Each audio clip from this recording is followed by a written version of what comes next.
and welcome everyone to today's workshop on PhD application for humanities. Before we start the presentation, I just want to let you all know that this session is being recorded. And after the presentation, we will move on to a Q&A part. So if you are not comfortable being in the recording, you can put your question in chat. But if you are, then you can raise your hand and ask your question. So today, after I sort of introduce Project EduAccess, introduce you to your panelists, we'll talk about PhD applications for humanities more generally in Australia, then Europe, United Kingdom, and then the US. And then we'll move on to the Q&A. We've also done a session on PhD applications in social sciences, and the recording of that is already on our YouTube channel, but I'll sort of provide the link for all of that towards the end of the session and give you more details, but just wanted to let you all know that that is also available. So for those of you who are coming and joining us here for the first time and don't know who we are, we're Project EduAccess. Generally, access to higher education, leadership, and professional opportunities are inaccessible to a lot of people that come from marginalized communities. And so at Project EduAccess, what we try to do is sort of bridge the gap in making those opportunities accessible. We do this through many ways, providing mentorship, engaging in advocacy, and also running these online and publicly available and accessible capacity building workshops. And we've also started doing a lot of in-person workshops, and we're also doing a lot of online workshops. So this is what we're doing today as well. We are joined by 4 very wonderful people who've agreed to take time out on a Sunday to speak to you about PhD applications. We have with us Taha, who's doing a PhD at Emory University in the US. Then we have Anand, who's doing a PhD at University of Adelaide in Australia. We have Ayantika, who's doing a PhD at University of Bristol in the UK. We have with us Anand, who's doing a PhD from CU, which is Central European University in Austria. Yes, and I'll hand it over to Anand now to take over. Thank you, Ms. Am I audible? Yeah. Okay. Thank you, Ms. It's a privilege to be here. So I'll be giving my few cents on the PhD process in Australia. So to provide a general overview, it's actually, it lasts for 3 to 4 years actually, which culminates in a dissertation. That's how normally the PhD timeline in Australia works actually. And the coursework is often minimal or nil mostly. Since the PhD actually lasts for 3 to 4 years, you directly start with the dissertation. You don't have a lot of coursework. A lot of coursework is involved actually. Probably some courses regarding research methods might be there, but you directly start with the dissertation as soon as possible. And during the process of application, what you need to understand is that there is no need for a separate scholarship application. By default, you are considered for the scholarship applications. It could be the scholarship provided by the Australian government. It's called the RTP, as well as the University Research Scholarship. Both are almost identical. So when you apply itself, you are automatically considered eligible for the scholarship, and there is no separate scholarship process for that. But however, what you have to understand, and I'll keep on stressing these repeatedly, the timelines are extremely variable, and unfortunately, the universities do not make it very easy. They actually vary significantly across universities. So please refer the website. So if you are interested in pursuing a PhD from a particular supervisor who's based in Australia, please, as soon as possible, please refer to the particular website of the particular university regarding the timelines, because they are extremely variable. I myself had a lot of issues during application. So often, you can say that it's actually round-based, actually, especially in the G8 universities, often it's round-based. For example, ANU, Australian National University, as well as Adelaide has 2 rounds, actually, and UNSW, Sydney has mostly 3 rounds. So what normally happens maybe a rule of thumb would be to indicate that the major round will start around the middle of the year, and this actually pertains to the semester which starts the next year, semester 1, which starts around January to March. And the deadline will be in from June to August in the previous year, and the mid-year round is the reverse actually. For example, for the semester 2, which starts in August, the deadline could be around January to March. Again, this is purely indicative. This largely pertains to universities like ANU and Adelaide, and UNSW complicates it by a third process. In certain universities, for example, private universities like Griffith, they accept applications throughout the year. They are mostly rolling applications throughout the year, actually. So yeah, so please do check the website. That's the major takeaway from this. And in certain cases, there are also project-based PhDs. For example, there could be a grant which could result in a PhD process. And so you're applying to be a part of that specific project. They are comparatively rare, but still you can also find such opportunities like that. And often what happens is that the results are declared within 2 to 4 months. Actually, the University of Adelaide declares them within 2 months. The Griffith University mostly, it takes almost 4 months actually. So again, that also varies. And the timelines are, the timeline is the only complicated part. And I keep stressing that please refer to the website for the details actually. I think Monash has around 4 rounds, I think. So it's a bit variable. The point is, please refer to the website. And of course, GRE is not required. And mostly you require English proficiency examinations like IELTS as well as TOEFL, or either of IELTS or TOEFL or Pearson's or so on. But there could be exceptions. For example, in the University of Queensland, for instance, you do not require the English proficiency test. If you have, I think if you have scored above a certain mark in the English test, and for example, if you were in CBSE or ICSE, I think you can see those instructions at the website. You do not, there's no need to write the IELTS or the TOEFL. But mostly you require this particular examination. Ms. Ban, next slide. Again, supervision is absolutely mandatory because the supervisor is going to be the most extremely important person. And this person will actually decide mostly how your thesis progresses. So without the approval, it's almost pointless to apply for the university actually. So it's mostly mandatory. So if you find that you would be interested in working with a supervisor who is based in Australia, you could either directly send a mail to her explaining your potential project in a paragraph, or certain universities like ANU or Queensland. Suppose, for example, you're not sure about which, so you want to work in a particular department in a university, but you're not exactly sure which supervisor that you want to work with. You can actually, there are options. You can actually file an expression of interest form in select universities. For example, ANU, Queensland, you can fill the form, and the graduate school, the graduate center will actually connect you to this particular prospective supervisor, and then you can take the conversation from there on. And normally what happens is that if the supervisor is keen to take in students, and if they have if they are actually willing to take you in, and there's an alignment of the project with their interests, you'll be asked to submit your CV or the resume, as well as your grades, and as well as a research proposal. And of course, sometimes they might be okay with your research proposal. And often what happens is that there's a Zoom call and there could be a back and forth. You might have to submit multiple drafts. And finally, once the supervisor is satisfied that your research proposal is okay, the first step is done. You're now ready to apply through the formal channels, which I described in the previous slide. And then the scholarship is actually decided by the university actually. So yeah. And why Australia? So of course, I did my MPhil in India, and I had a lot of issues regarding, for example, funding. There were major issues regarding funding, scholarships, and travel, and so on. But so far, I'm in my so far I've found that the opportunities are quite generous. Actually, the scholarship is quite generous in a sense, and of course, you get a lot of grants for travel, for conferences, for data collection, and there are also support grants for publication and so on. So far, they actually take research pretty seriously, and of course, it's a tightly knit network. And then the universities are actually closely knit to each other. The application fees is almost close. You don't have to pay an application fees, and of course, they really support. They take research seriously, and there's a lot. Of course, there's a lot of journal access which I didn't have back when I was in India, for instance. So, and there's a lot of Apple.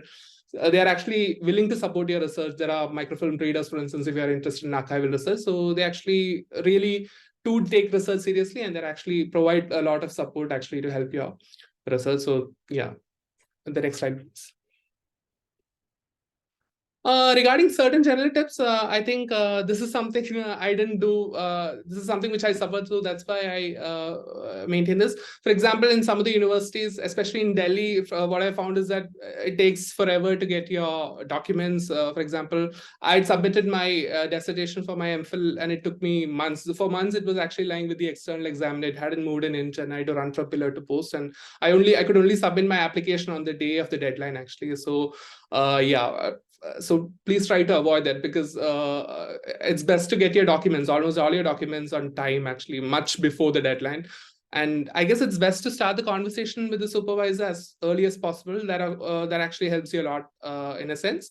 And in some instances, I would advise you to get in touch with the other students of the department. For example, I think this is just a general advice. You might be familiar with the supervisor through the works they have written, but you need to know about the supervisor's working style, as well as their organizational style, as well as their relationship with the students, with the supervisor students, through other students, actually. And often a lot of people are actually willing to help you out. So it's best to get in touch with the other students regarding the supervisor, for instance. And please, this is very important. Some universities definitely have a mandatory dissertation requirement, and please verify that with the supervisor or graduate center as well. Because I'm saying this because certain universities in India, like I don't think they have a dissertation component. I don't think JNU or DU does. I'm not completely sure about this. So please check with the supervisor or the graduate center when you're applying, say that if that's compulsory. But I know of a certain instance, a friend of mine who actually made it to a university, thankfully, he did not have a dissertation. The supervisors were willing to actually consider him as an exception, actually. But then he had a couple of publications. So often it's either publications or dissertation requirements. So please do ensure this, actually. Please do verify this with the supervisor as well as the graduate center. And yeah, again, I keep insisting this. So once you have decided on whether to pursue your PhD with a supervisor from a university in Australia, please do check the website for timelines. I keep on stressing this. So yeah, that's pretty much it for general tips. Thank you. Perfect. Thank you, Anand. Anne, over to you.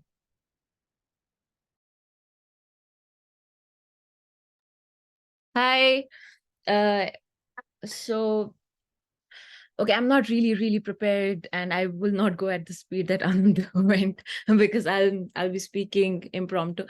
So my journey started like 5 years ago. So I'm in my fifth year PhD. So this was a long time ago, and things might have changed. The process of application and all of that might have changed slightly in Europe as of now, because things keep changing. The last I heard, they have reduced the duration to 4 to 5 years. At the time I applied, it was 5 to 6 years.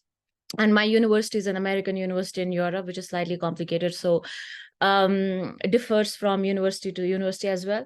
I just want to say that, and I think this is important, that it is reminded again and again, even though you have made your mind that you want to go for a PhD, ask yourself one more time. It's a long, painful commitment. So if this is the time where you are preparing, you're writing your proposal, and you're trying to find a suitable supervisor for yourself, still wake up every morning. The first thing you need to ask yourself is, am I really going to do this, or am I ready for this? Because it's like getting into a marriage where you are only the giver, and there will be rare occurrences where you might receive something. There is a constant feeling of unaccomplishment, if I may say so. So this is going to be really tough. So be sure that you want to commit to something which will feel really unrewarding most of the times, not sometimes, but most of the time. So be really sure that you want to commit to something like this. So once you have decided, if you are really passionate, and make sure, like, you should not do PhD for the sake of a career or getting a degree or for money, because there is none. Do PhD if you're really passionate about something in life. So if you want to do a PhD and you're passionate about something, you have these two things checked in your list. Okay, I am really passionate about this topic. I want to do a PhD because I want to contribute to the literature, and that is sorted. Then the third thing that you need to do is find someone who is going to be your partner, which is a supervisor. So your supervisor is basically your partner in this. You need someone who is not only yes, it's very important that your supervisor should have the same kind of interest as you're doing, even if they do not have the exact same like work as you are supposed to be doing. It's not the case. I mean, my PhD supervisor is an expert in Marx and Foucault, and he's done a lot of post-structuralist stuff in his career, and then he had a change of heart midway and he switched to post-colonial, and now he's having another crisis in his late 60s where he's going into decolonial and all of that. But I had this privilege because I did my master's in CU. Again, I was doing my master's in gender studies, and I took this one course outside of the gender studies program in international relations, and this course was called Hierarchies of World Order. And I remember the first class I took with this professor, Professor Michael Merlingen. I saw him and I decided that very moment that if I ever do my PhD, it's going to be with him. But then again, it took me an entire semester to really, understand him properly. If we can have a good working relationship where he can probably understand me, I can understand him, if we can even talk to each other, because most of the times I have seen my fellow colleagues, fellow PhD students really struggling, getting in touch with their supervisors, getting them to convince something. And luckily, alhamdulillah, I have never had such problems in my life, because during my PhD program, I didn't have such a problem because I already was very sure about the supervisor that I was going to work with. Only after I had multiple conversations with him, I discussed my research project with him in detail we would have like hours of discussion, and we basically came up with the final project together before I applied. And it was a really cakewalk for me because I had him on my side, and I had worked really hard for it. I had really convinced him that I was good, and I was a good student to have. That's a separate story altogether, what all I had to do. For example, I had to really get myself acquainted and I really had to understand Spivak before I had to I gave a lecture in his I gave a presentation in his class which turned into a lecture on Spivak's Can the Subaltern Speak, which is considered to be a really difficult paper. So it was only after that he felt like, okay, I am ready to give it what it requires. Once you have decided on your supervisor, coming back, because I tend to digress. So coming back to what we are discussing, once you have decided your supervisor and you're sure that I will have a healthy working relationship with this person, only after that you should start. For example, you should only after that, I mean, things will become really easy once you have your supervisor on board, once you have taken care of the things that Anand already discussed, your the project that you're really passionate about, once you have written it properly, and once you go into these discussions with your potential supervisor, and they'll give you feedback, and they'll give you a lot of feedback, and it will be frustrating because you will have to do a lot of rewrites before you apply for your for the position. And even after that, it's not a given that just because you have a supervisor who is willing to take you as their supervisee, or you're convinced that, okay, this person wants me as their student. It's still going to be a rigorous and a very competitive it's going to be very competitive to get that PhD position, because a lot of other people are also applying. So you really need to be at it, and you really need to be on top of everything before you apply. So you need to have your transcripts with you, you need to have your final dissertation with you, you need to have, if your university demands IELTS and TOEFL, whatever, or GRE in US, for example. So you need to have that with you. All these documents should be with you in all formats. Sometimes, for example, in Europe, it's important because of the language. For example, in Austria, the official language is German, so you need to get your transcripts and other things translated to German and get them attested at MHA, and you need to have all of that with you before you apply.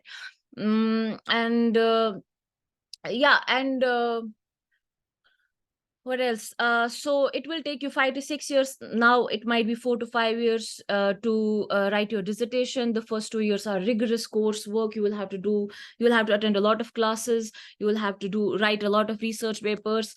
You will have to do some really intensive methodological coursework. You will be, even if you are into interpretive, if you are an interpretivist, which is like qualitative research methodology, you will still have to get acquainted with the positivist methodology, which is statistics and quantitative. I don't know that a lot. I had to go through it, but I do qualitative myself. And so you have to be really on. I would recommend, and it will be really helpful for you before you get into your PhD program, that you acquaint and you're well aware of the methods of conducting research, whether it's qualitative and quantitative. I would recommend both. So methodologically, have some idea what you are going to get into, because in Europe they take methodology really seriously, really seriously. Apart from that, I think what is important is in your first year PhD, you will also have to write a detailed prospectus, which is around 10,000 to 15,000 words. It's very extensive. You really have to convince, because at this time you don't only have to convince your supervisor or your potential, because in the first year he's still not the person.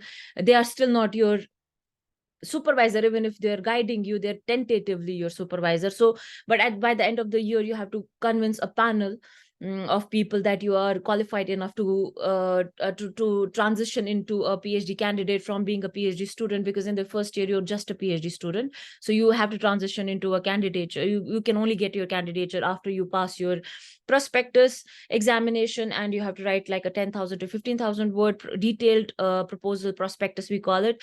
And it has to be really convincing. So I personally had a lot of problem in my first year PhD, because I was really idealistic. I still am. Nothing has changed. I'm dogged as well, so I did not budge. But they were not convinced about me doing my research field work in Kashmir, considering that it's very volatile for American sensibility, for European sensibility. So I really had to convince them and defend myself and whatever. So be smart in the first year. Don't do what I had to do. Don't put yourself through it, because it does not matter. Your PhD will go through so many changes in the next 5 years that you'll forget what you had actually, the proposal that you had applied with. So it's going to change a lot, and be ready for that. So the proposal with which I applied, I am doing completely different from that. The prospectus that I wrote in my first year, what I'm doing right now is completely different from that, because I'm in my final year PhD and I'm writing my dissertation as we speak, writing a chapter today. So it's completely different. It's going to change a lot. Be ready for this change. And so be gentle on yourself in the first 2 years at least. Don't feel like you have to prove yourself in the first year and you have to get things done and you have to convince. No, you have to maneuver through this. You have to be smart about these things and get stuff done. So I'm going to give you a really real talk about how to conduct yourself in during your PhD life. Anyway, so and it's going to be really lonely as well. Just a reminder. So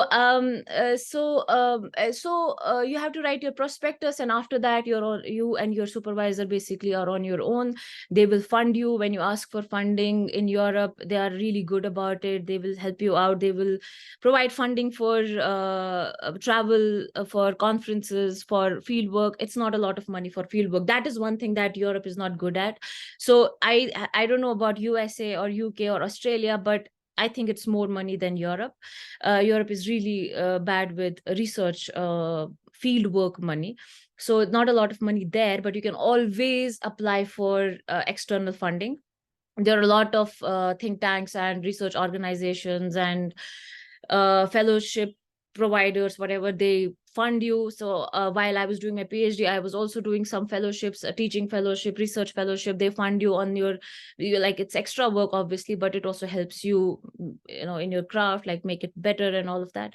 So continue with fellowships while you are doing your PhD. And yeah, so that's hold on a second. Can I move to the other slide? Because I think I've covered everything here. The previous slide. So yes, so as I said, the application, identify your research area of research. Are you passionate about it? Write your first draft, then rewrite it. Identify your potential supervisor. Your supervisor is going to be the most important part of your PhD journey. Nothing is as important as your supervisor. Make sure your supervisor is kind. So that worked in my favor. So it's really important. Like, I can't stress it enough how important your supervisor is. If you are not comfortable with your supervisor, might as well get out of that PhD, because your life is going to be really difficult after that. Try again with somebody else. Anyway, so look for fully funded positions. Most PhDs are fully funded. It's not worth it to do your PhD without funding. Education must be free. But if someone is asking you for money, don't go for it. So get in touch with your supervisor once you have identified them. Pray that they engage. Try to be like really engaging with them. Try to get to know the essence of the person that you're talking to. Just don't be very mechanical about it, like you're just talking about work and stuff.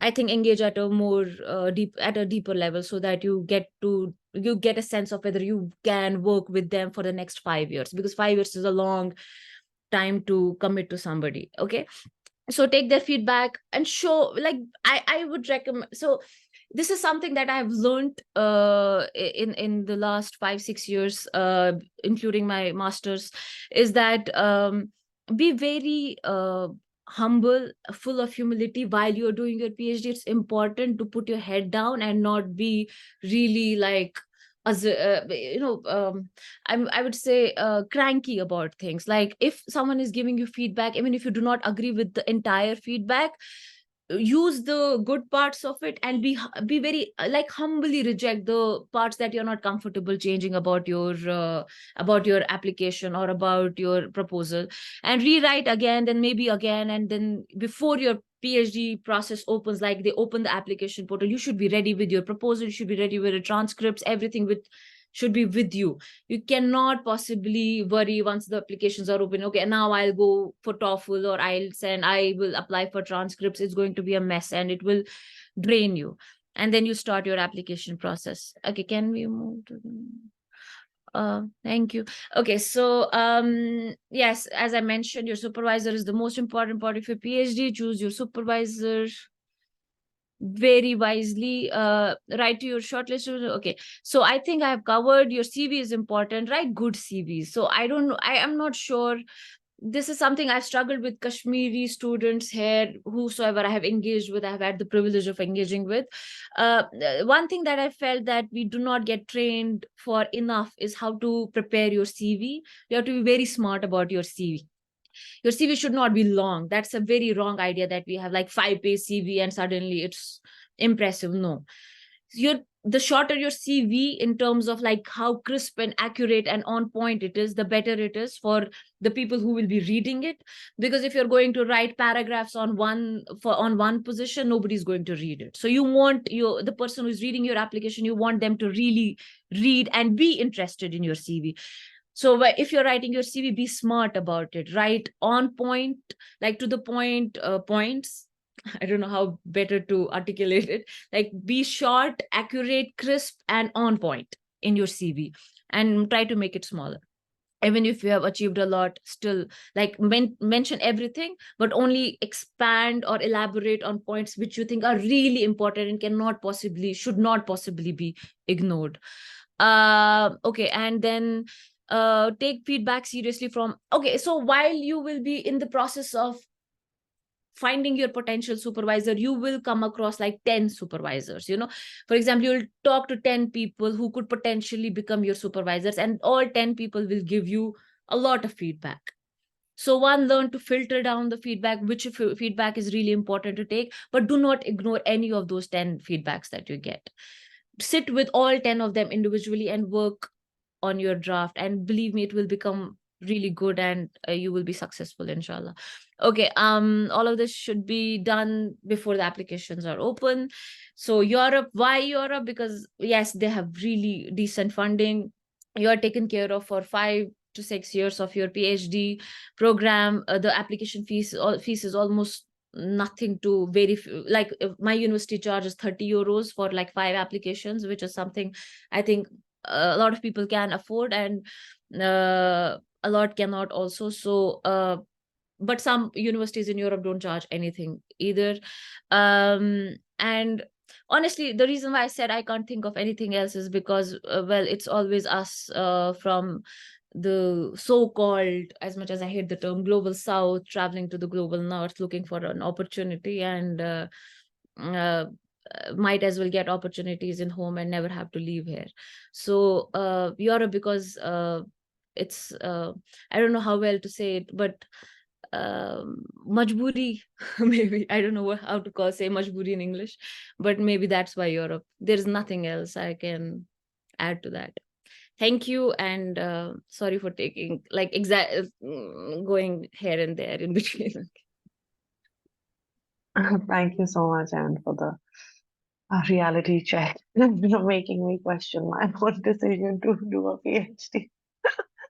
But I'm gonna hand it over to Ayantika now. Yeah, hello. So yeah, Ayan shared a lot of useful advice regarding the PhD process itself. I am very new. I joined my PhD this year, so I moved to the UK a month ago. I do not have the kind of insight she has regarding the process after you begin your PhD. But I am fresh out of water in terms of the application process, and that's very clear in my head right now because I just applied. So I think I can help you with that. PhD in the UK is usually 3 to 4 years. My funding, for example, is for 3 years, 8 months. So I can apply for an extension of 4 months, but the expectation is that I will finish within my originally given funding period. Um, the important thing to note, and the thing that sucks about UK, is that PhD is not funded by default. You have to make separate funding applications for all PhDs. It's very hectic because it is it is almost like you make two applications for one funded position, because even the funding bodies will ask you for a separate LOR. Sometimes maybe they'll ask for separate materials in terms of writing sample or personal statement or research statement. They will have additional questions like my scholarship had. I got the AHRC scholarship. So they ask questions about, why your specific university, why your specific supervisor. They have this placement tie-up. So they ask you why you want to work with us, which placement will you be working for if you do get this scholarship. So you really have to think very far ahead, and sometimes it feels kind of ridiculous sitting in India. It did for me, because there is a lot of gap between what you know and what people already in the UK are aware of. So for example, when I used to attend workshops, some people from the UK who had done their masters in the same universities, they'd be like, oh, I'll just walk into the office of my ex-professor and I'll just have a chat about the research proposal. And that's something that's unthinkable. Like, here I am waiting, praying that somebody replies to my email. So it's a very so I think that Anne also spoke about the privilege that she had to discuss with her supervisor, the proposal in detail. Most of you will probably not have that, and that does get difficult. So yeah, I'll move on to that in terms of general tips later. But the most important thing is that your funding application and your application for your PhD will be different. Please keep that in mind. Timeline is, you should begin now if you want to go for September 2024 intake. Applications begin from October. They go on till August even, but you have funding deadlines. So funding deadlines usually are January 2024. So you can theoretically do a funded PhD anytime, but for funding, you have very strict deadlines, and there are different funding bodies. There are mainly three kinds of funding bodies in the UK. First are international scholarships for international students from the university itself. Oxbridge has a lot of them, and also Russell Group universities also have some. For example, the university I am in, they had only one scholarship one international scholarship for the Department of English, and the second funding body is the AHRC, the Arts and Humanities Research Council. So they have different consortiums of different universities. I got the award from the SWW, meaning the Southwest Wales consortium. It's a consortium of, I think, 8 to 10 universities in the Southwest Wales. So it includes Bristol, Exeter, Cardiff, universities like that. AHRC has the maximum amount of funding available for international students, which is also not a lot. Out of 36 awards per year, they give 30% to international students. And this includes all fields within the arts and humanities. So it includes English, linguistics, museum studies, theater, performance studies, language, comparative literature, a lot. So yeah, it is very competitive. Sadly, the places are very few. I think in my case, I think 516 people had applied in total, and there were 36 places. So yeah, just giving you a reality check in terms of the numbers. It's definitely not impossible, but it's difficult, and you have to plan ahead. The application process is that you shortlist universities based on your supervisor, like people have stressed before. In the UK as well, your most important relationship is with your supervisor. You do not have a committee like you do in the US. So you will have one-on-one interaction with your supervisor the most. And I think the supervisor is more important than the department or the university itself, because you will have the most amount of interaction with them, and they need to know the I think they need to know the university process as well. I think that's something that really helps, because there's a lot of admin work as well, before application and afterwards. So if they are clued in regarding that, that helps.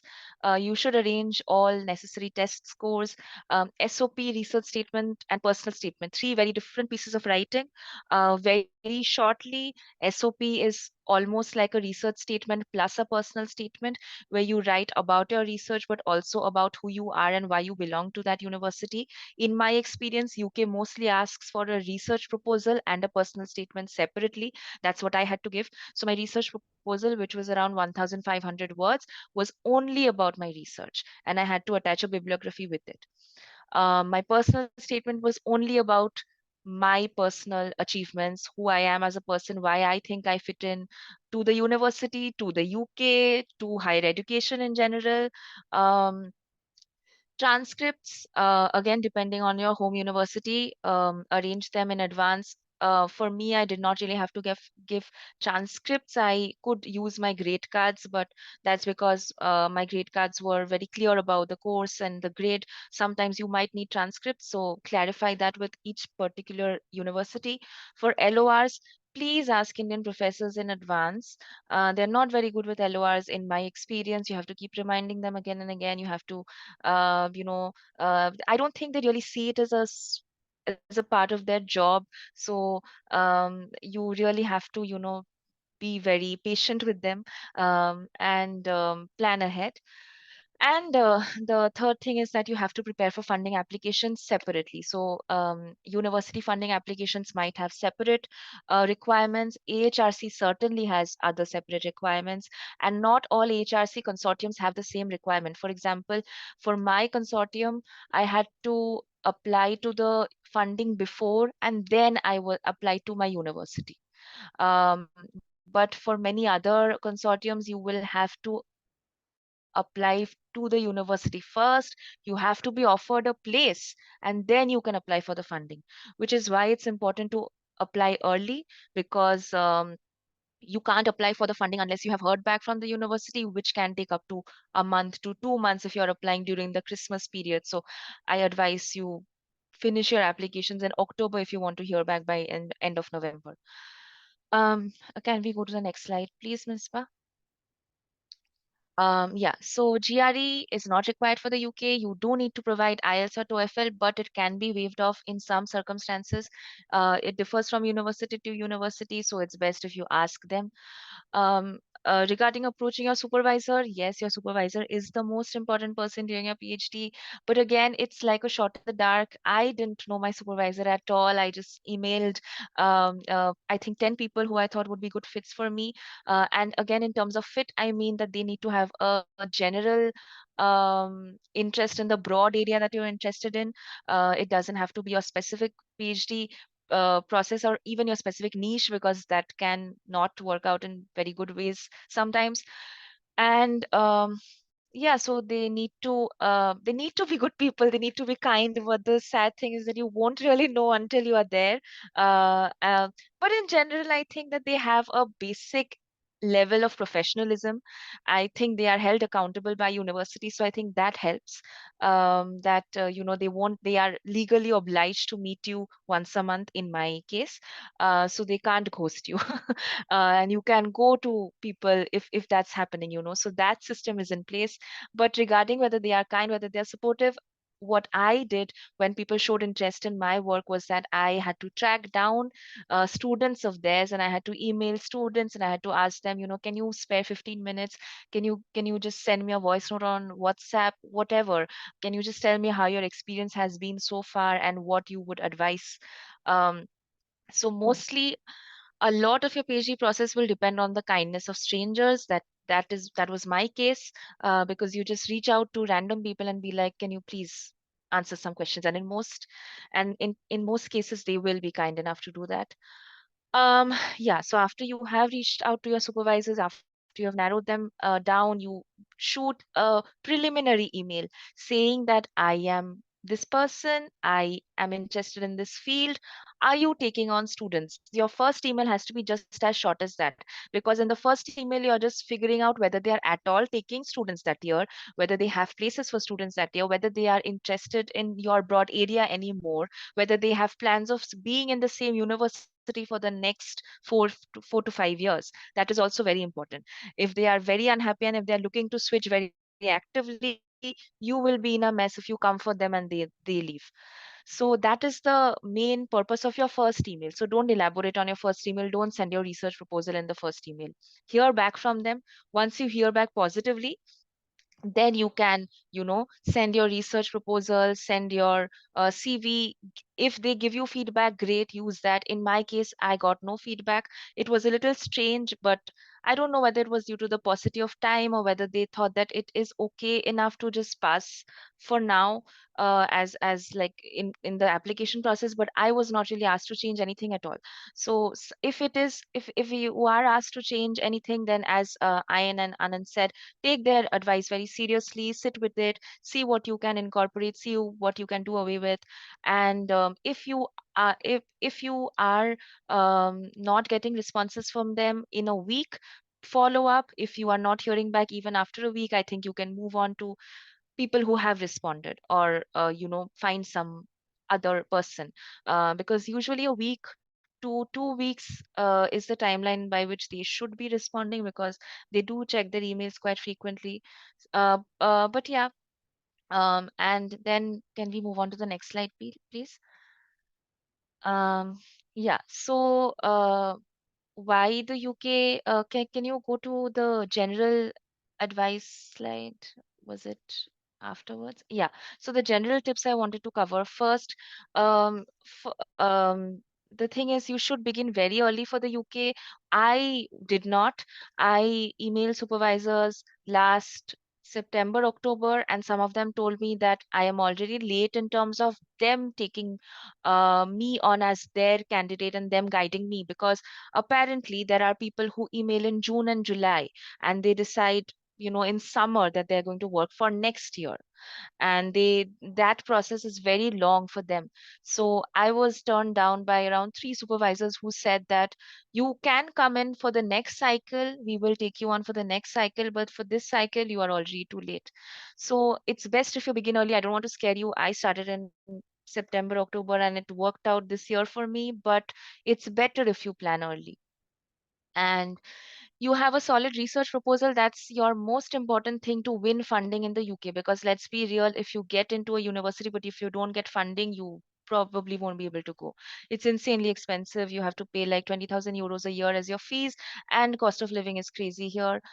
So it's not possible to go without funding at all. So if you don't get funding, you pretty much don't get the PhD. And to get the funding, your most important statement is your research proposal. Your research proposal has to be very compact. It has to have a few research questions. It has to have a few primary texts. It has to have a few, theoretical backings, as well as some some interdisciplinary thing that they encourage now these days. And they uh, they will really focus on your research proposal the most, in terms of, if it comes down to whether they give you funding or somebody else, it comes down to the research proposal, not your grades, not your CV, nothing else. So your research proposal is very, very important. Have a very clear idea about what you want to do in your project, also because when you come to the UK, you are expected to dive into your dissertation. There is no coursework. You might have some seminars, you might have some research methodology seminars, but seminars are like, once a week, 1 hour long seminars or workshops. But you are expected to work on your project from the time you arrive. They already expect that you have a bachelor's, have a master's, you have a clear idea in mind. So you are the one leading your project. So that is why you have a very clear idea about what you want to do. And like Anne stressed so many times, I think it is so important for you to be so sure, especially if you are applying for a model that's the UK model. There's nobody holding your hand, guiding you through the first 2 years. Ki, okay, learn some more theory and then start. You are expected to know enough to begin. Of course, you will find yourself along the way and you will change your project, but you have to begin. So be very clear about the fact that there is no hand holding at all, and be prepared to work on your chapter from the time you arrive. So that's like the model they expect. In like 3 to 4 months, they expect that you show 4 to 5,000 words, just as like just the beginning of your PhD. It doesn't have to be perfect, but you do have to do that. Um, Again, choose your supervisor carefully. So much of it depends on luck, but do connect with them if you can. After you have shared your proposal, request a Zoom call, 15 minutes of their time. They will most likely oblige, and you get a better idea if you speak to them. Talk to their students as well, because that's very important, and they will give you the the real information, because no supervisor is going to come and say, I sometimes am unavailable or I'm not kind. So talk to their students, talk to how their experience has been. But I will say, take everybody's advice, experience with a pinch of salt. They are all different people. So it's not that if their experience was amazing, yours will be great. It's not that if their experience was terrible, yours will be terrible. But you get a general idea. If 3 people are saying it sucks, it probably does. If 2 people are saying it's okay, one person is saying it's not great, maybe you can work with it.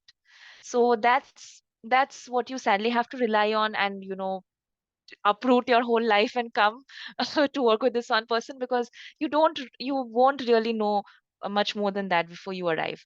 But of course, I'll say that there are systems in place.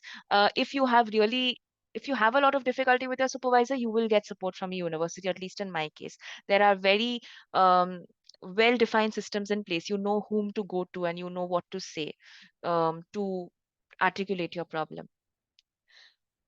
Research well for your funding opportunities. As I said, internal funding from the universities, AHRC funding, which is probably your best bet, because they have the maximum amount of funding available in terms of international students, which is also not a lot, but it is the maximum number of scholarships available.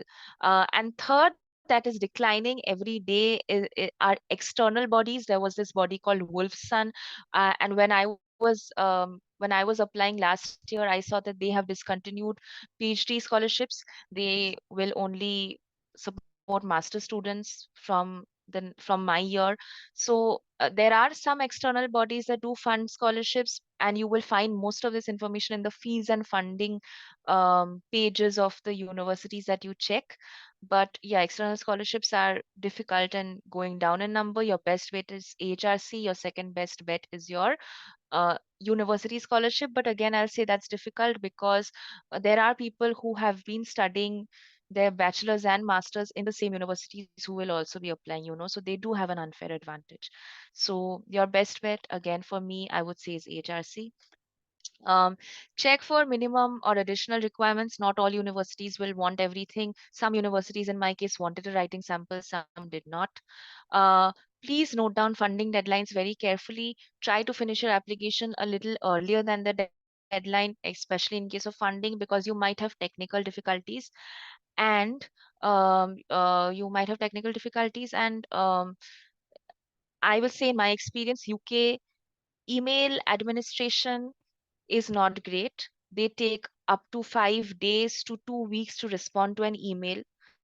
So, and you feel very helpless during that time, because if something is going wrong and you have a deadline coming up, you are panicking all the time, but you have no way to, figure out what's wrong or what can be done. So that is why keep time in your hand. I think avoid December. Try to finish by November, because December, the after 20th December, nobody is working anymore here, honestly. So you will not get the support if something goes wrong during that time. So finish your applications early. Usually funding deadlines are, the latest one I think is 16th August in case of HRC. So it's quite early. Um, and the most important thing, I think, is shortlist universities very realistically. And by realistically, I mean that firstly, keep your number down to 5 to 10, I would say. Because for the UK, remember that you have to make 2 applications for one funded position. So if you're applying to 5 universities, you're actually making 10 applications, five for the university admission, 5 for the funding. So don't go crazy.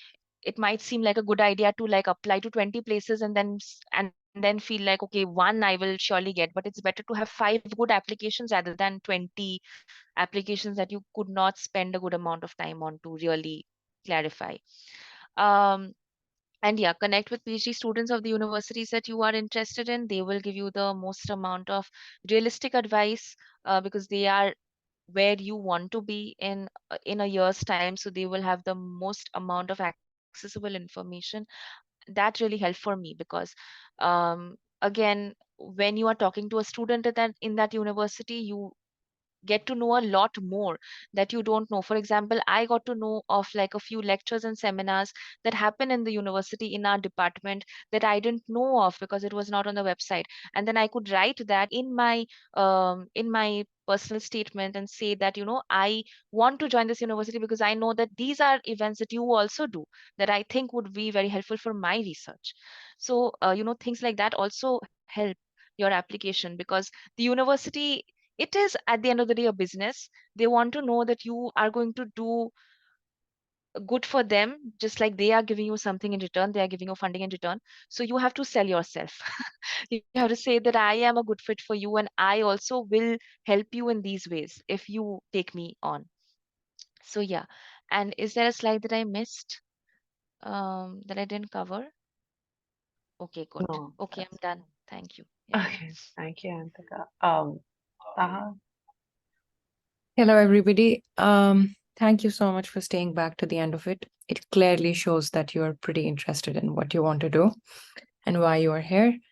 I'll not take much of your time because I think most of the other speakers have already spoken in length about what to do and what not to, which to me stays similar to all the countries or the programs that you plan to apply to.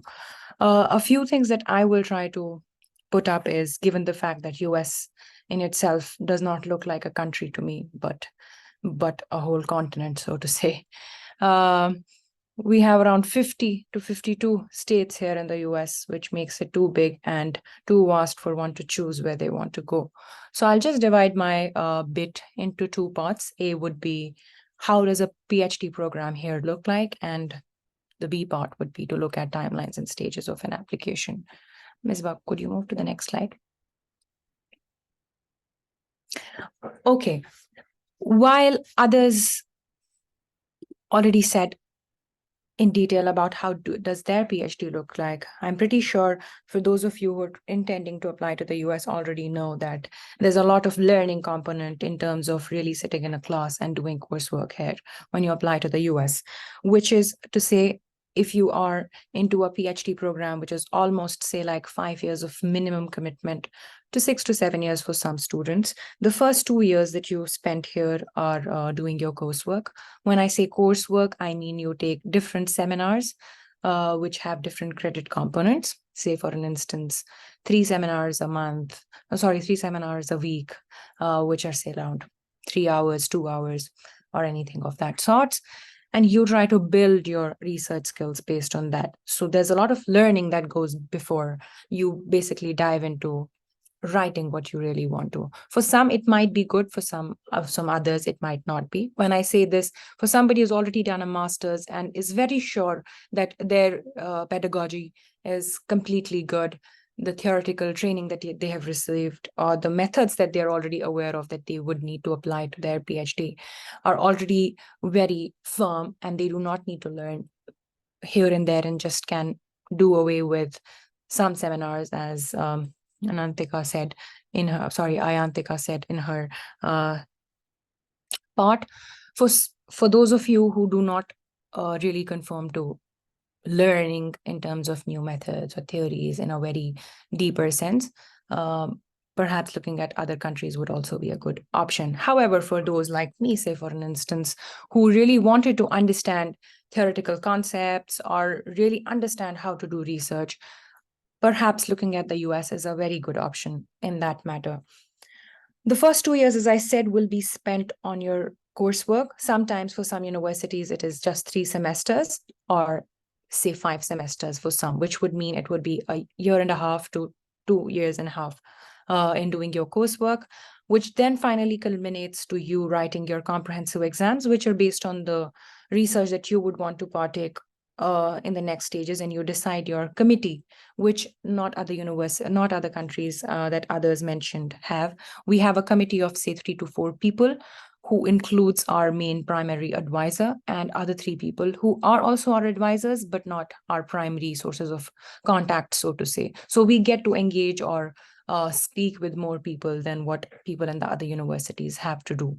If you have questions regarding that, I think we could speak separately, because it'll take a long time for me to explain how it really works. So after the culmination of 2.5 years or 2 years, you write your comprehensive exams and finally get to where UK students really start from. That is their dissertation or their proposal. We start off by the end of our 2 years. When we write our comprehensive exams, we finally come up with a proposal, and then we decide as to how we want to go about the next 3 years of our writing phase, which includes fieldwork. Sometimes it just includes literature reviews and then writing your dissertation, so to say. Next slide, Ms. Bab. Okay, I'll not go much in detail. The information stands similar to what it is here, but what I would like to emphasize on, perhaps not others did not really speak about, that is, as students, say for an instance, trying to apply from India or other parts, say in Kashmir, they usually do not know where to go to, and they just go by the prestige of a university and prestige of a department, for an instance, or they just look at a person who they thought was really relevant to them, is, for an instance, in a history program, and they get really amazed by that person's writing, and they are dead sure that they want to work with them. However, it turns out sometimes, say for instance, your research is completely ethnographic in nature or completely sociological in nature, and you apply to a program in, say, history department.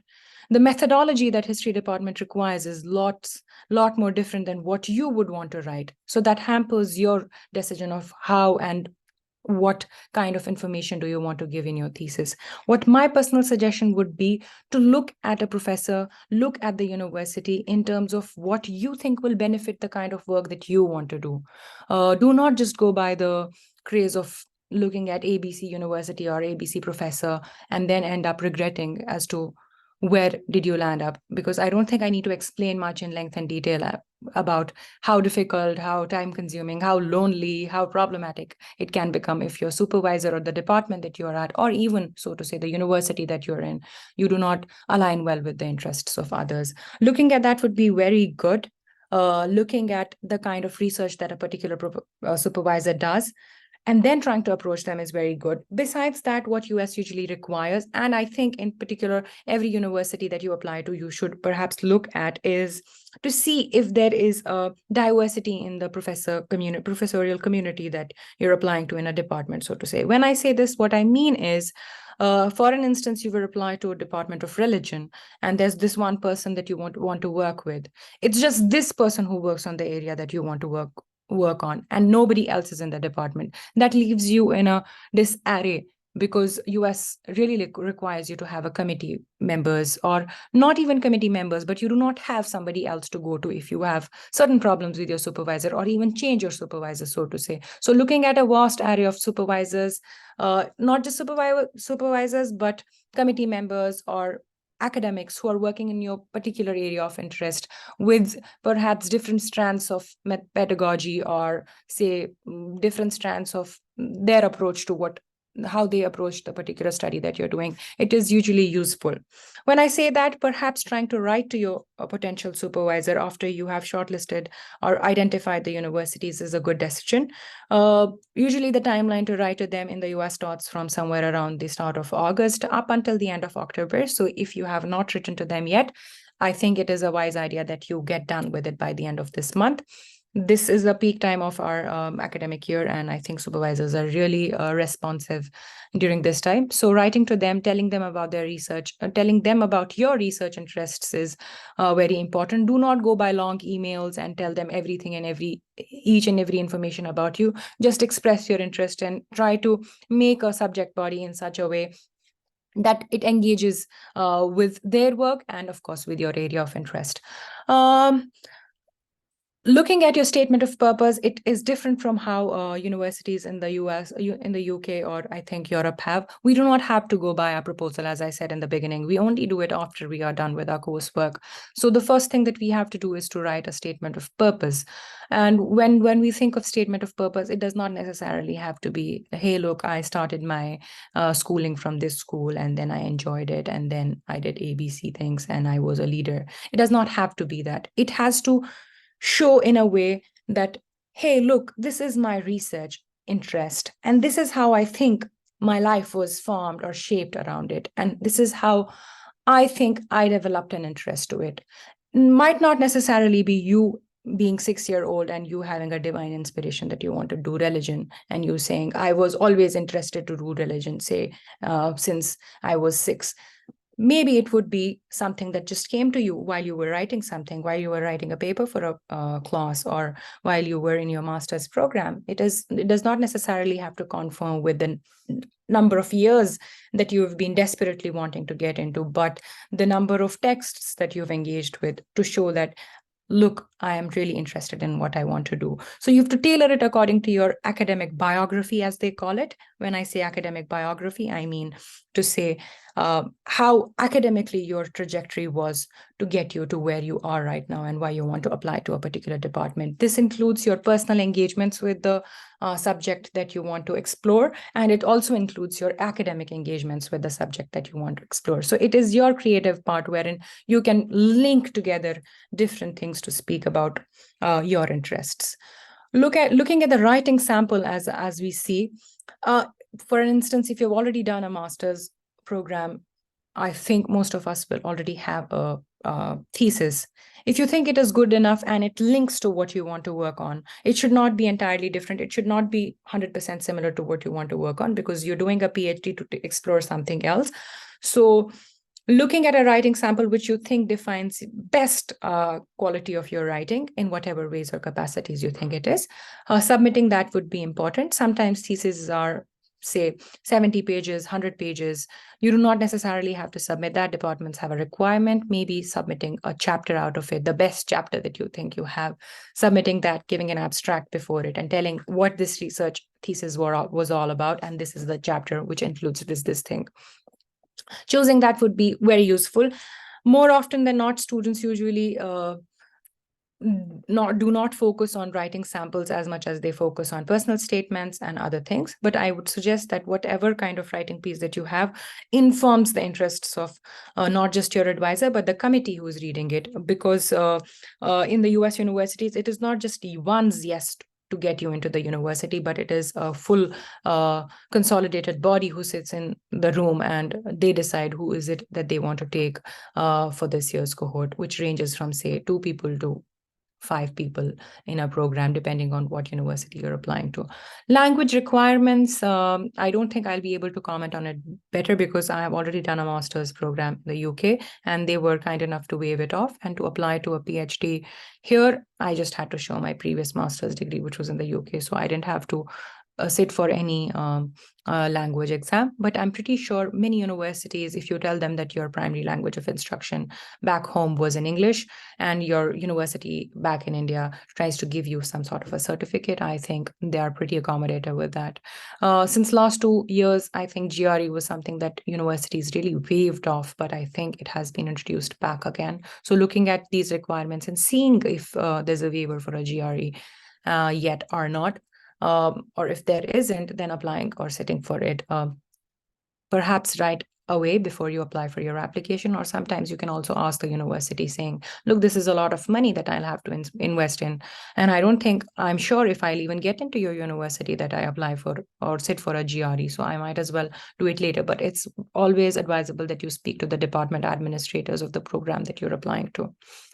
Letters of recommendation, which I forgot to include here, but thankfully somebody mentioned it. So that's something that you would really want to focus on. Again, people get dazed by the idea of having the best of best professors writing them a letter of recommendation who have barely engaged with you, do not know about you, but are a big name, and you get amazed by that idea and go to them and tell them, look, can you please write me a letter of recommendation? They do not know you. Letter of recommendation is something is a testified document of an academic telling another academic, look, I've taught this student and I think he is good because I've engaged with him or her in the class in ABC ways, and that's how I think he's a best fit or she's a best fit for your program.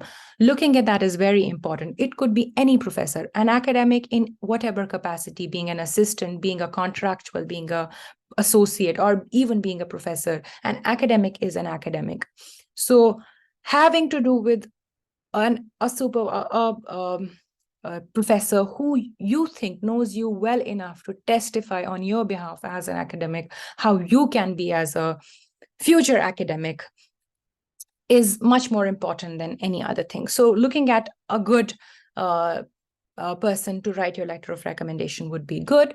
You could always engage with them and tell them, look, this is the university that I'm applying to. This is the department. These are the kind of methodologies that they employ to. This is the kind of research that they have produced in the last few years. And this is my statement of purpose, or this is my CV, tailor it according to me. It's always good to tell it to your supervisor than not just tell them, look, I'm applying to Columbia and there you go. Write me a letter of recommendation. That is something that you need to remember. Preparing for an interview is a part that is on the brighter side when you already get shortlisted to a university. It is usually intimidating, or sometimes it's very, very, very enjoyable if you know that the committee or that the department that you've applied to or the university that you've applied to are good people, which is first and foremost for anybody wanting to do a PhD. You should apply, or you should look at departments which are really happy, easygoing, and comfortable about how you want to pursue or proceed with your research. An interview lasts usually for an hour, 45 minutes, or just 45 to 2 hours. Some of my interviews went for, say, 50 minutes, some went for an hour and 15, some went for 2. So it depends on how well you engage with them. And it's very important that you go well prepared for an interview, which comes at a later stage. So you'll have enough time to think about it. Funding in the US, which mostly amazes people, especially those who are fraught with the UK system of wanting to submit so many funding applications besides applying for PhDs. Funding in the US is really generous, as it should be. They have a lot of money. So if you apply to a PhD program, if you get shortlisted, if you get into an interview, that is it. You do not need to go around looking for other funding agencies wanting to fund you and convincing them how you want to go about your things. Funding is really generous. Something that students often forget when they're applying to PhD programs, again, get mesmerized by the idea of a university, say for an instance, going to an Ivy League in New York, getting $2,500 a month, and then they struggle to live in a state like New York because the rents are around, say, what, $2,000 a month, and then they're just left with bare minimum to even break even into their, into how they want to spend in the month. So looking at universities with generous funding, looking at a place which you think will be sustainable for you to, think about your life on a larger scale, if you can, spend your 5 years in a good way and not just worry about funding, because it's not a one-year program, it's a rather longer program. So you might want to consider looking at funding options more keenly. That is to say, some people might tell me, oh, look, in the UK, we do not have funding, and you are now telling us look into funding into more detail. But that's something that's really important, because you're spending later 20s mostly of your life, or even early 30s. So you have to be very sure how your funding situation is to be able to do other things in life, mostly to do with your own personal engagements or commitments. Please look at those options as you apply for your PhDs. Okay. I think this was mostly all of it. I think I've given most of my tips, so to say, if we can even call them tips. If you have any questions, you could always write to me. I'm just writing my email down here, and of course I can answer some right away.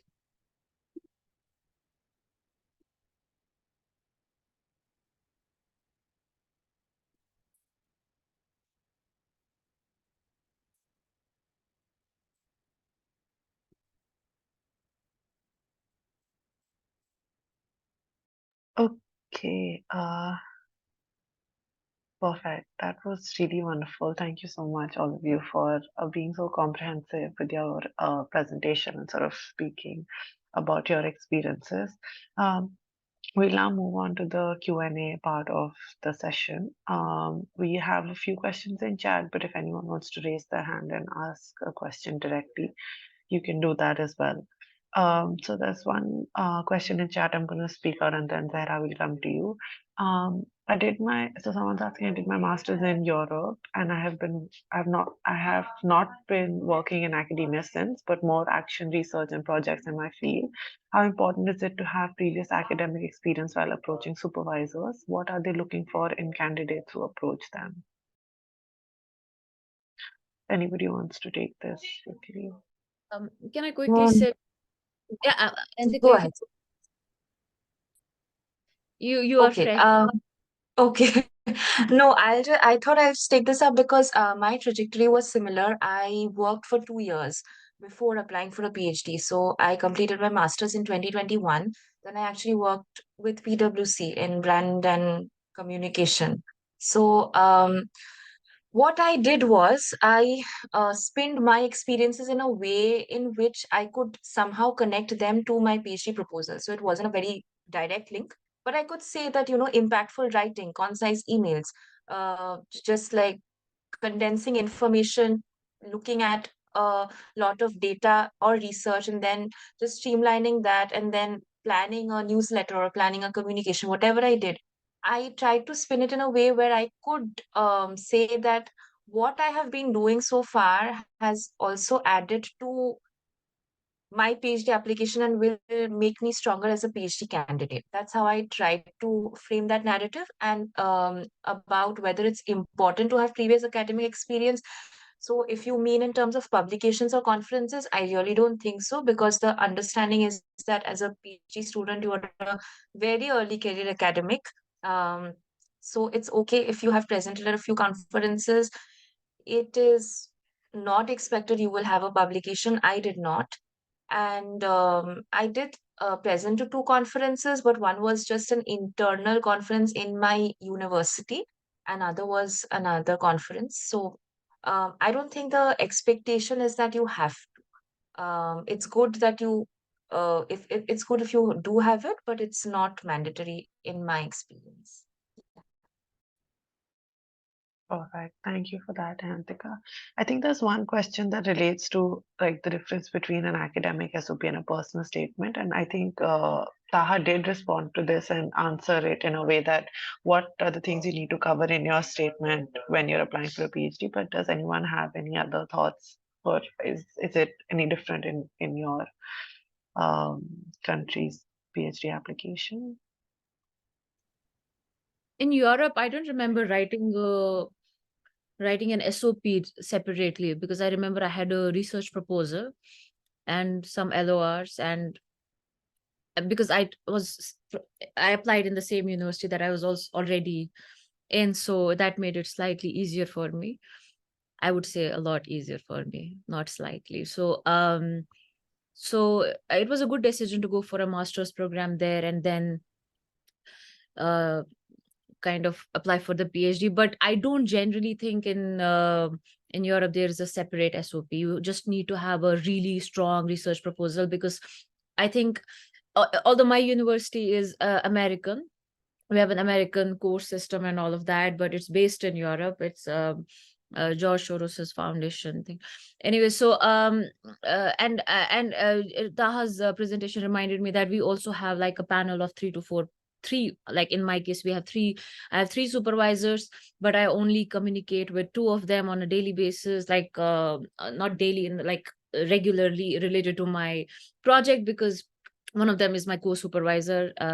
But again, digressing, coming back to the question, the supervisors, when you are approaching them, they just really need to know if they want to, if the university would want to fund this kind of an application. So you need to, it's all about the money at the end of the day for them also. Like, why should we invest money into this research?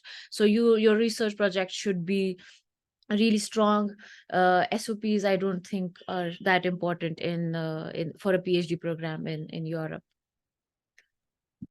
Yeah, Thank you, Anand. so it's pretty similar in Australia as well. You don't require a statement of purpose if you're applying in Australia. It's just a research report. So that's what you need. Yeah. Okay, amazing. Thank you, Anand. Zara, do you want to unmute and ask your question? Yes, sure. Thank you. So I actually had 2 questions. So first, I wanted to tell that so I have done my bachelor's and master's in India from Indian universities. So does that make me any less compatible student to apply for PhD in any of these countries we discussed today? Because I could hear a lot of these speakers mention that English language proficiency tests, etc., were not prerequisite because they had their certain degrees, master's degrees in from abroad. So is it advisable? Because right now I'm kind of confused whether to directly apply for a PhD or to apply for, say, another degree, maybe another master's degree or another specialization degree in a course related to mine, that is social work. So is it advisable? And second, does having work experience within my country, within India, make me compatible, like make me a better candidate in any sense? Thank you. Can I jump in?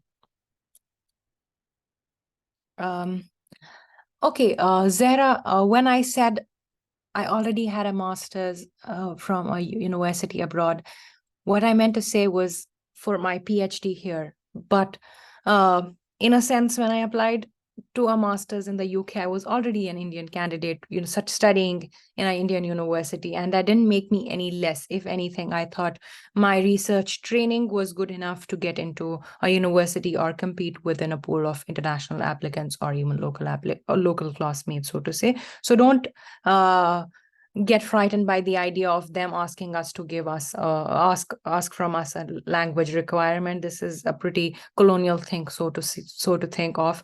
We already are very well versed with the in the way that we speak, so it is just their way of telling us, look, English is perhaps not your language, it is ours, and we want to test you or have a confirmation from our own English bodies to tell us that you can speak in English. Don't get frightened by that. And the second question, if you have a work experience, it's always good. That opens up horizons or even your mental capacities in many different ways that you would require, especially for a PhD. It gives you a lot more patience and you're not always scared to produce good things. So having a work experience is always good. If it's not relevant to the kind of work that you want to do in future, that's completely all right. If it is, it's of course great. If you think it does not relate well to your PhD program, it could be used as a good sign to say, look, I've also experiences in doing ABC things outside the academic industry. Or if it's relevant, then you can say, of course, it linked well to the research that I wanted to do. Go ahead. Thank you so much.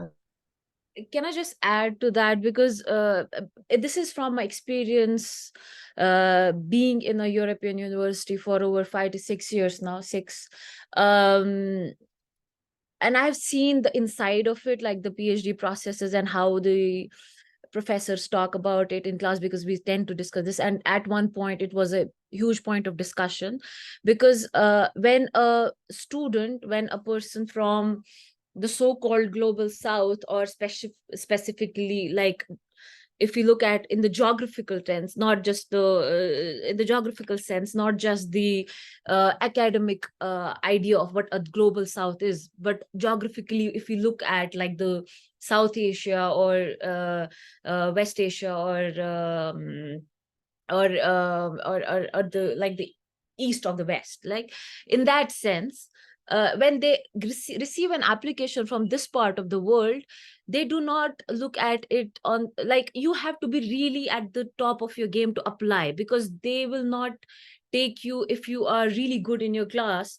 You need to be really, really good to get in, because for them, and this is what I have seen, and it's very colonial, but it's at the same time they want to present a sort of diversity. It's a facade. They want to present that, oh, we are very diverse, we are a diverse institution, and we accept people from all walks of life, color, and race and religion, creed, whatever.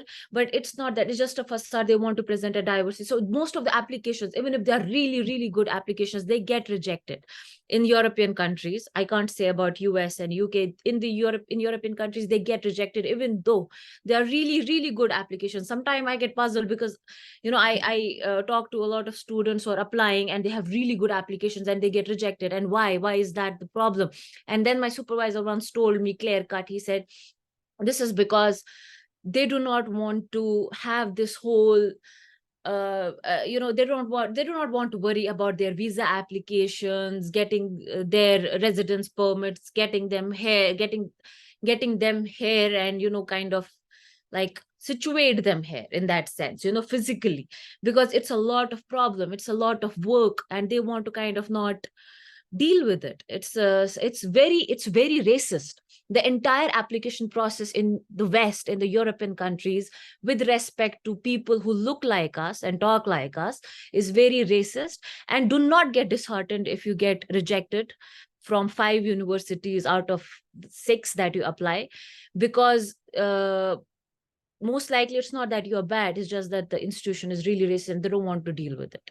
They don't want to work hard enough for it, and they don't want. So if 10 people apply, like if I say from this group of people, 10 people apply this year and only 4 get in, it's not because the other 6 are bad, it's just because these 4 people make it to the cut of presenting like this brown person who can uphold their diverse facade, and the other 6 are like slightly more complicated, or in their case their research is not what they call is interesting enough, because there's a fetish related to research as well in these academic institutions. They also want research which is slightly controversial or slightly interesting in the most perverse way.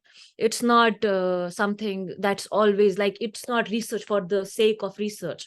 It's very lucrative for them. It's most related to money, and it's also related to this whole facade of maintaining this very diverse and democratic and all that bullshit.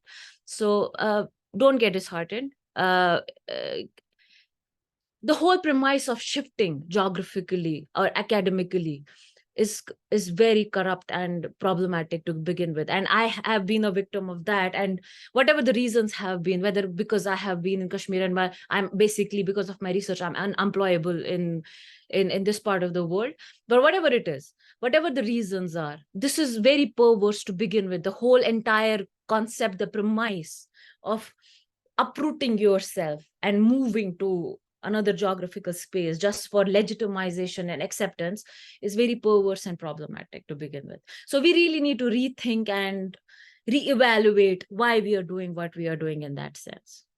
Okay, I'll just stop there. Drishti, do you want to ask a question? Yeah, thank you. Am I audible? All right. I actually have 3 questions, so if it's gonna take long, I can just email one of you guys. I don't want to take a lot of your time. My first question is, I was connected to 2 professors who really knew me very well when I was doing my master's at the university. Both of them are now retired and are not affiliated to the university anymore. Do their LORs still work? Yes, they would, Drishti. Okay. Also, I also work at the university as an assistant professor. Do I also need to get LORs from the department that I work in, because I studied English and now I teach at the Department of German? Will I also need LORs from my employers?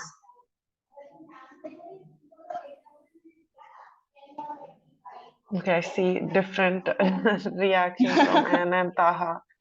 Um, so do you want to both quickly respond to that, or why? But my sense is, if I can just say that again, it's there's no compulsion that your uh, recommendation letter has to come from your employee.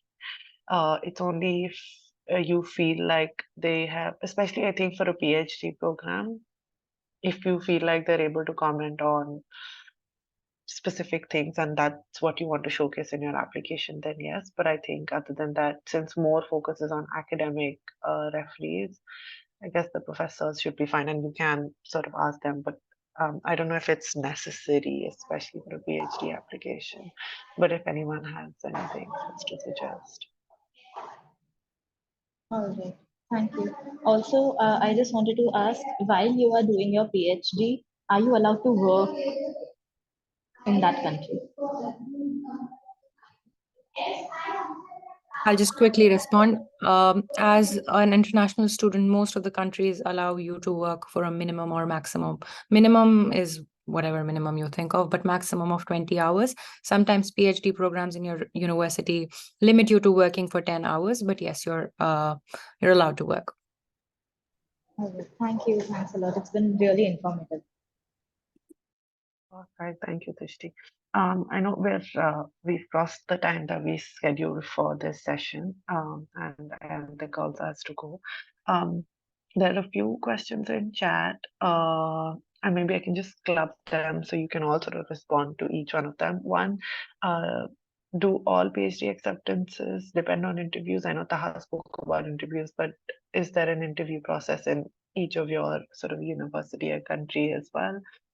If you all can sort of briefly talk about like what after in terms of both staying back in your country and doing work and sort of what kind of opportunities can be availed of.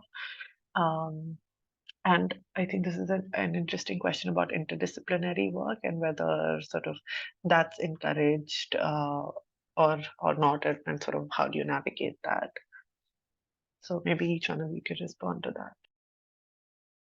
Okay, can I respond it first? Okay. The first question, I also see somebody saying that I want to switch from humanities to social science or vice versa, if I'm allowed to do so. I'll just mingle this question with the last question that's on the chat box about interdisciplinarity. Some universities, some departments are really rigid with the theory or methods that you want to employ, but some are very acceptive. That is why I emphasized on the fact, look at departments who support interdisciplinary research in a sense that you might want to tussle with different kind of theories, methods, or research styles that you want to employ in your research in particular. So that's something that you need to look at in terms of the diversity in the department or the professors' work themselves. That will allow you to think if they allow for interdisciplinary research. For my personal research that I do, I'm in the Department of Religion at Emory, but my religion is at the base of my research, but I'm looking at history and anthropology. So that serves as a testament to the question that they do allow for interdisciplinarity. And many universities do allow for that, especially if you're doing any historical, sociological work. So you mix with anthropology and history, use theory from history or research practices, and then look at anthropology as a part of your ethnography. So they do allow for that. I'll just go next and then drop off. Sorry. But not all PhD acceptances depend on interviews. But for the US, the places I was accepted to, I was not interviewed for any position. But in the UK, I was interviewed. So I think it differs from country to country. It is definitely possible to switch from humanities to social sciences, but really think about why you want to make that switch.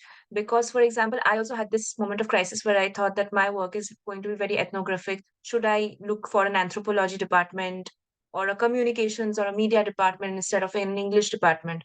But then I saw that the kind of interdisciplinary research that I want to do can be done from an English department. And it makes the most amount of sense for me to continue in my trajectory, because then, as Taha was saying, you can have your academic biography very clear that this is my chart of the way that I carve for myself. And second is just really think about why you want to do the switch, because you have been trained in a discipline for 5 years and then you're undertaking a PhD, which is meant to push the boundaries of that field. So for you to make a switch for your PhD is not uncommon. Sometimes it is important that you do that. Sometimes if you are shifting to a niche, for example, I had applied, my work is on children's literature and childhood. I had applied to childhood studies at Rutgers and I had gotten and if you're switching to a niche like that, sometimes it does make sense. But say from an English to media or communication or anthropology, I thought that I can also not do that and still do the kind of work I want to do. So in terms of that and job opportunities, it's difficult for everyone everywhere in the humanities is all that I will say. Don't get disheartened. We all have some hope, but we'll see what happens. And regarding whether you want to do a master's or an MPhil directly in the UK, MPhil, I think Taha will be able to speak better. Also, Anand has an MPhil, I guess. But for me, I don't have an MPhil. I dived in from a master's to a PhD after a 2-year working gap, and there are resources that are enough for you to get back into the space of an academy. There are these study skills sessions that have a separate section for like transitioning you back into the university if you have been working for a while. So you will not be just thrown into the deep end and expected to study like you used to in your masters. You will be given some time to ease into it. So about the judge of whether you need a master's or a PhD or an MPhil, you know yourself the best. So I think you look at what trainings are offered, you talk to students at the universities, and then decide for yourself, because it is intimidating to dive into a PhD after a gap, but it's not impossible. But it is of course better maybe in the US, if you choose that structure, you will have some coursework and then dive into your dissertation. And yes, regarding US universities, I had applied to the US. They do support interdisciplinary research, as I had mentioned. So yeah, that's it. Thank you so much. Anand and Regarding interviews, we did not have interviews, but then this year, as far as I understand, my friends as well as my colleagues who made it into Australian universities, as far as I've understood, we didn't have any interviews. But then again, it's a bit temporal. I don't know because a couple of my seniors actually 2 years back actually they required interviews. Actually, they had interviews with their supervisors and co-supervisors. So again, it's highly variable. It may change, but as far as I understand, so this year, it was solely through your research proposal as well as the other aspects.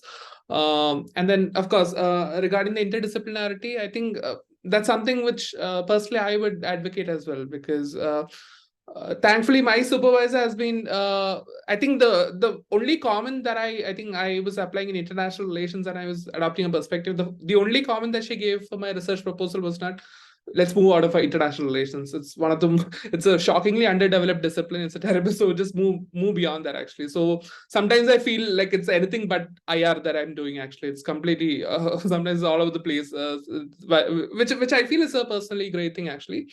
But again, that's not generalizable. I've been to conferences in Australia, and there are some professors who have, I don't know, advise me to stick to a lane actually, to be in one particular, to specialize in one discipline, and then maybe borrow one or two concepts from outside the discipline. My supervisor does not belong there, and let's see how this pans out actually. Personally, I would love to do interdisciplinary research, and that varies from supervisor to supervisor. And opportunities, yeah, it's so I think somebody asked how many years you can stay after. I think as of now, it's almost 4 to 6 years. I think you can stay back. There's a stay back visa for doctoral students in Australia, but then the opportunities are extremely limited. As you know, let's see where this goes. Actually, it's very difficult to be extremely honest. And yeah, that's the situation.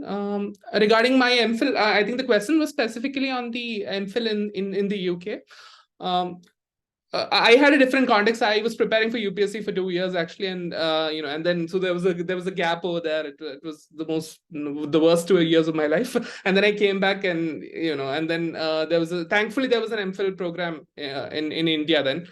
Unfortunately, they stopped it. I think they scrapped MPhil the last year. So something is pretty unfortunate actually. So that was but then this happened during COVID. MPhil for me in India, in the Indian context in Delhi, was pretty helpful for me because I could pick up the ropes and I could come back to academy in that sense, and that was pretty helpful for me. But I guess Taha could probably answer more regarding the MPhil in the UK. Yeah. I'm not really sure what was the question on an MPhil. I'm so sorry, I missed it. Is it in the chat box? Yes, I was asking if, for me, like I completed my master's in 2017, and since then I've been working. Oh, okay. So, yeah, I did my master's in literature, but I've been working as a lecturer in language. So I haven't got enough training in terms of research when I was doing my master's, and even now I'm not too much inclined into literature as part of my work too. So I'm kind of, confused. If I go straight into PhD in UK, I would be like, put right into research, and I'll have to start all over, like, without any idea. So should I do an MPhil in UK or a PhD? That's sort of confusing.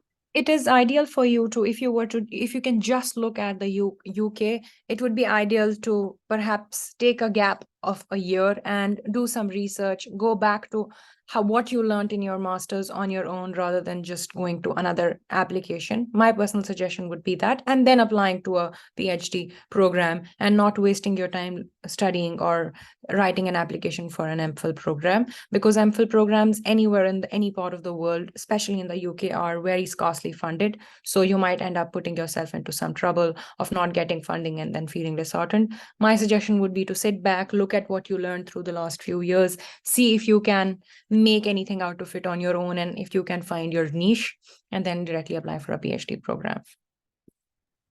Yeah, okay, thank you so much. And the other question I'll just quickly jump in and answer was on comprehensive exams, although this is not something relevant here for us to discuss, but these exams are basically based on the kind of courses that you take through the semesters here in the US while you're doing your coursework. And these are decided based on what your future work or your dissertation is going to pan out like. So you just look at different subjects, say 2 to 3 subjects or 3 to 4 subjects, and find committee members who can give you an exam. It's usually them giving you set of, say, 10, 20, 50, 100 books, depends on the kind of craziness that the professor has. So they give you that, you read through them, they give you 5 questions, tell you answer 1 out of them, sometimes give you 24 hours, sometimes give you 48 hours to give a response to that question, and that's it. Amazing. I think that's about it. And I think you wanted Just the last question, please. I had this problem because of my application has been rejected thrice now. Because in the evaluation process, they require us to submit master thesis. But since in JNU, we never require to submit our master's thesis to complete our MA. I am now suffering from this because I don't have it. So that column is almost left empty. Although I have ensured to fill up with some sample writings or the published papers, but that doesn't really work. What to do in this case? Best would be to speak to your potential advisor and tell them that it is not my fault. It is the structure that our university had.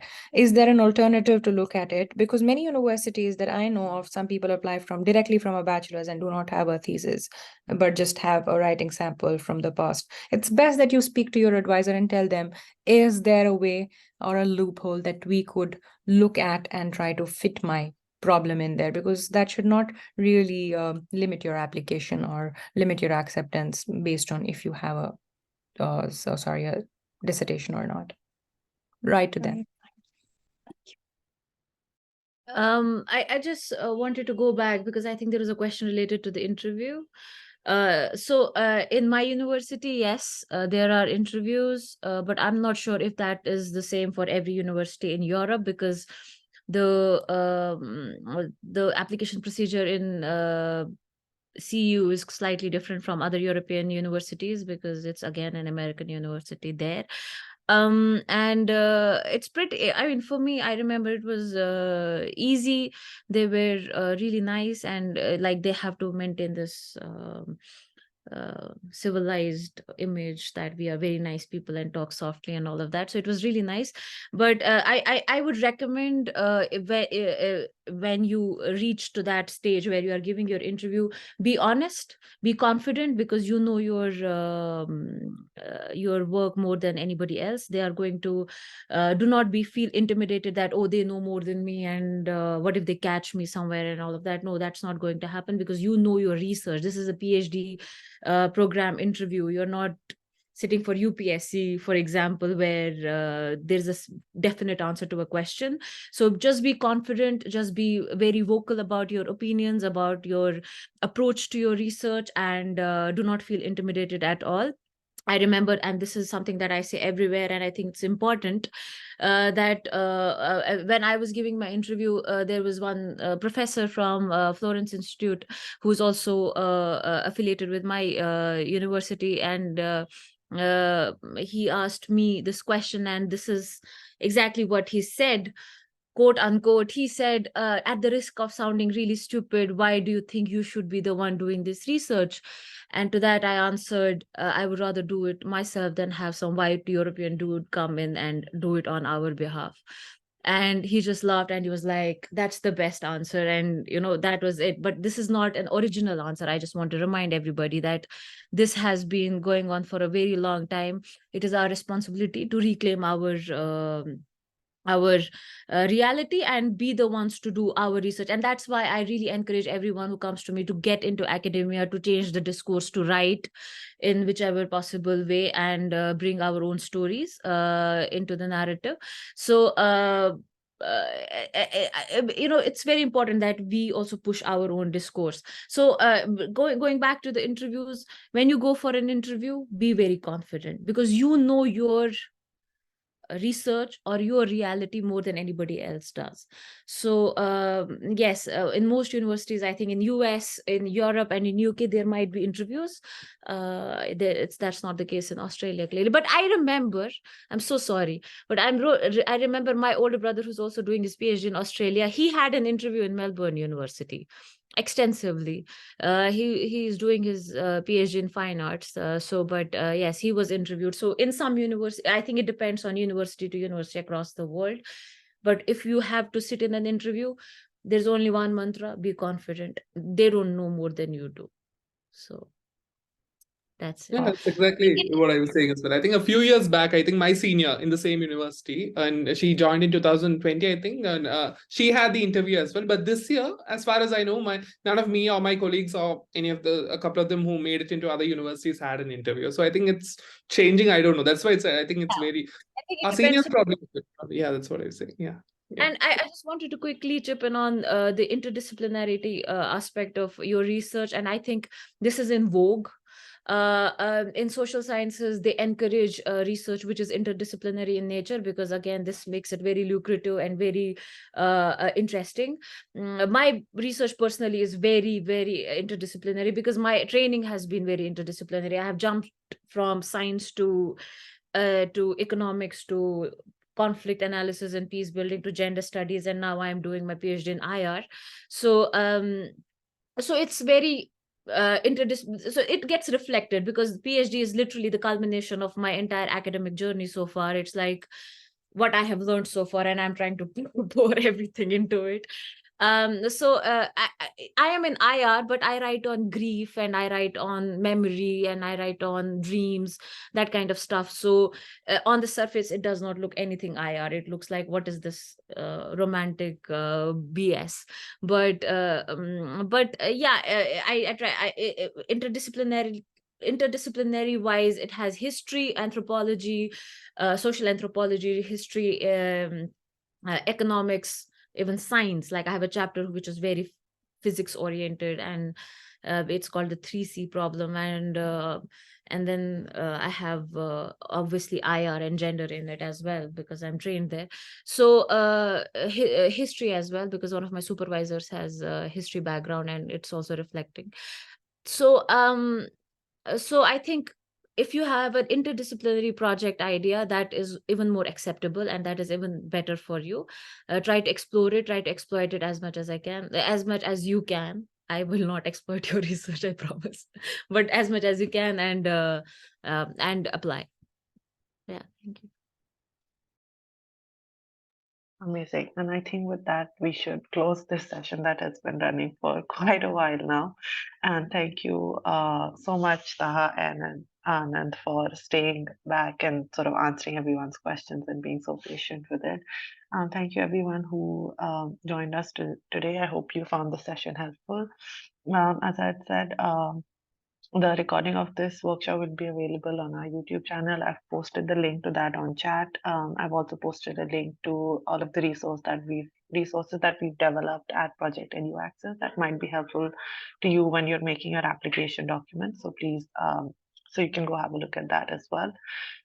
Yeah, all the best for your PhD application. Ms. Ba, can I quickly say something? Somebody has posted that they would like to have a format of research proposal. I just quickly want to say that there is no definite format of a research proposal. It depends on university to university.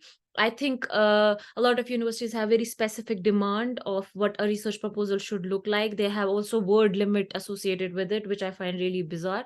But and they're very strict about it. It's like plus minus 10%, which is very weird. But mostly what your research proposal should comprise of is a very strong introduction, which should have the motivation in it. Like, why are you doing it?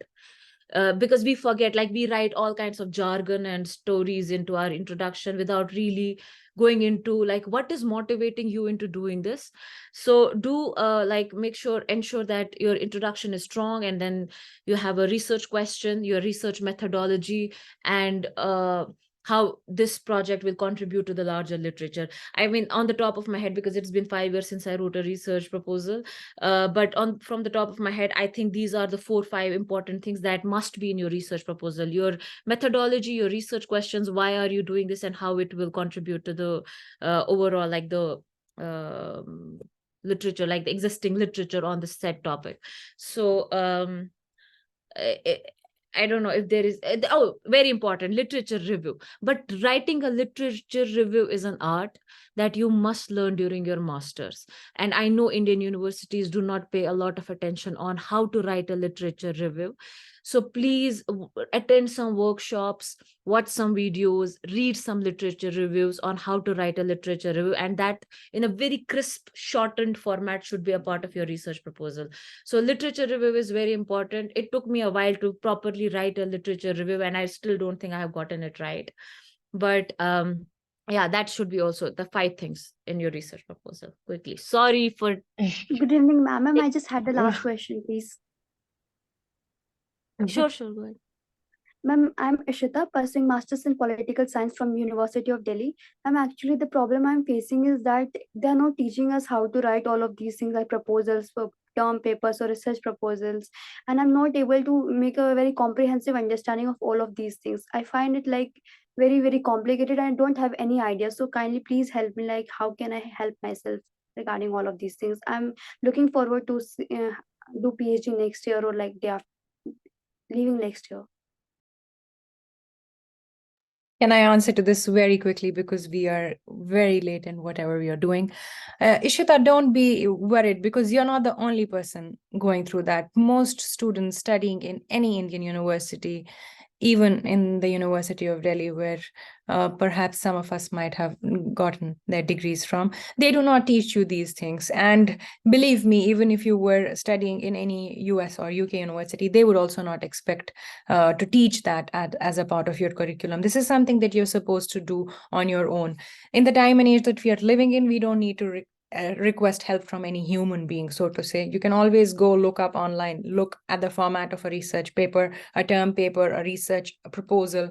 Everything is available online. Might differ in the nature of how it is put together, but all of them are mostly same.